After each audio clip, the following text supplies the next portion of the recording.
এইটো হ'ল আমাৰ TVS জিলাৰ ডিব্ৰুগড়ৰ এই হাইৱেটো কিনাৰত। তাৰপিছত এয়া হ'ল নতুন গাঁও গেট, ডিব্ৰুগড় নতুন গাঁও গেট। তাৰ ওচৰতে আছে বানকাহী ৰেষ্টুৰেণ্ট।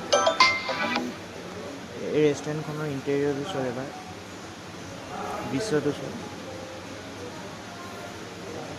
মানে হাত ধোৱা টেপ আছে, ধুনীয়াকৈ ডিজাইন কৰা হৈছে কাষ্টমাৰৰ বিষয়ে।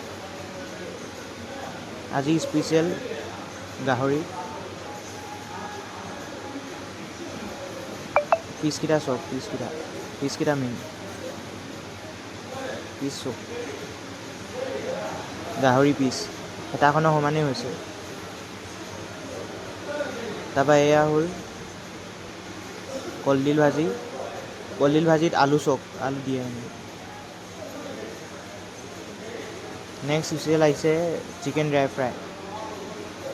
Chicken dry fry broiler chicken হয় এইটো আমাৰ, যোনে খাব বিচাৰে। হাফ ডাউন কৰা হৈছে, যেতিয়া খোৱা হ'ব তেতিয়া ফুল ডাউন কৰি দিয়া হ'ব গ্ৰেভি বা ড্ৰাই ফ্ৰাই। এইপিনে তাৰপিছত আহিলে লোকেল চিকেন, এইটো তাৰপিছত অলপ বনোৱা হ'ব, অকণমান দেৰি পিছত আজৰি হোৱাৰ পিছত লাহেকৈ। তাৰপিছত এয়া মাছ চাওক, চাইজ চাওক, এখন হাতৰ মাত্ৰ 40 টকা, 40 টকা পাৰ পিচ। মাছৰ চাইজ চাব।